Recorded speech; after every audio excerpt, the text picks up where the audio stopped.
आज की तारीख 16 जुलाई मेरे लिए सिर्फ एक तारीख नहीं है। ठीक 14 साल पहले आज ही के दिन मुझे ब्लड कैंसर डायग्नोज हुआ था। हाय, मैं हूँ डॉक्टर निखिल अग्रवाल और मैं एक ब्लड कैंसर सर्वाइवर हूँ। एक डॉक्टर होकर खुद ही मरीज बनने का एहसास ये शब्दों में बताना बहुत ही मुश्किल है। मुझे आज भी वो दिन याद है।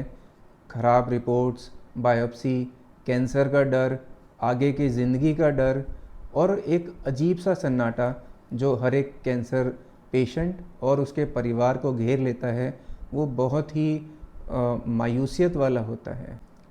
हालांकि मैंने बहुत ही हिम्मत रखी, लेकिन कैंसर का सफ़र आसान नहीं था।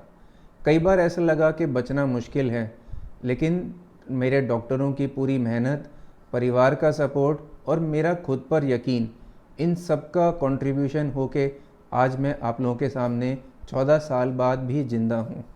और मैं सिर्फ ज़िंदा नहीं हूँ, मैं अपनी ज़िंदगी को जितना हो सके अच्छे से जी रहा हूँ और बहुत सारे लोगों की इस लड़ाई में मदद भी कर पा रहा हूँ। इस सफ़र ने मुझे जो सिखाया वो किसी किताब में नहीं मिल सकता।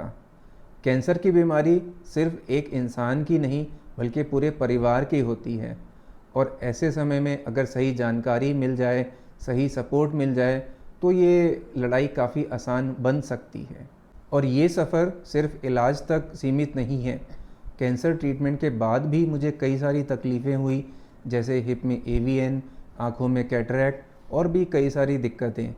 14 साल बाद आज भी लंग्स जीवीएचडी के कारण मुझे सांस लेने में काफ़ी तकलीफ़ रहती है, और भी कई एक्टिविटीज़ जो मैं करना चाहता हूँ, जिन्हें का मुझे शौक़ है, उनमें मुझे लिमिटेशन रहती है।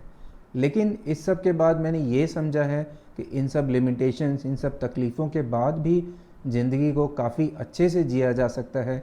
जैसा कि लोग समझते हैं कि कैंसर के बाद ज़िंदगी ख़त्म हो जाती है, ऐसा बिल्कुल नहीं है। तो आज अपने इस माइलस्टोन पर पहुंचने के बाद मैं आप लोगों से 3 ज़रूरी बातें कहना चाहता हूं। अगर आपको कोई भी सिम्टम है, जैसे कि रेगुलर थकान रहना, फटीग रहना, शरीर में कहीं भी गांठ होना, बिना किसी कारण के वज़न कम होना, कहीं से भी ब्लीडिंग होना, रेगुलर फीवर रहना, तो इस तरह के सिम्टम्स को इग्नोर नहीं करें। डॉक्टर को जाके जांच कराएं और ये क्लियर करें कि या ये सिम्टम कैंसर का है या किसी और कारण से है। और इनमें से अगर कोई सिम्टम आपको है तो इसका मतलब ऐसा नहीं कि कैंसर ही होगा। दूसरा, लंबे लंबे ब्लड टेस्ट के पैनल कराने के बजाय डॉक्टर से जाके कंसल्ट करें, प्रॉपर चेकअप कराएं और कैंसर स्क्रीनिंग के टेस्ट रेगुलर कराएं। अर्ली डिटेक्शन से बहुत फ़र्क पड़ सकता है। और तीसरा बहुत इम्पॉर्टेंट बात, अगर आपको या आपके जानने वाले किसी को भी कैंसर हो गया है, तो समय ख़राब किए बिना सही डॉक्टर के पास जाके सही इलाज कराएं और उस इंसान को पूरा सपोर्ट दें। जितना हो सके उनको समझें और अपनी हेल्थ का भी ध्यान रखें। अक्सर लोग कैंसर पेशेंट का ध्यान तो रखते हैं, लेकिन जो केयर टेकर्स होते हैं वो अपनी हेल्थ को इग्नोर कर देते हैं। तो ये लड़ाई लंबी है, इसमें पेशेंट का और केयर गिवर का दोनों का ही ध्यान रखना बहुत इम्पॉर्टेंट है। आज से 14 साल पहले जब डायग्नोज हुआ था, मैंने सोचा भी नहीं था कि मैं इतना लंबा जी पाऊँगा और आप लोगों से ये बातें कह पाऊँगा। तो जिस इंसान को भी अगर कैंसर है या उनके किसी जानने वाले को कैंसर है, तो ये समझें कि कैंसर से लड़ाई मुश्किल है, लेकिन बहुत सारे लोग इससे जीत चुके हैं और आप भी इससे जीत सकते हैं। हिम्मत रखें, हौसला रखें, स्वस्थ रहें, खुश रहें। धन्यवाद।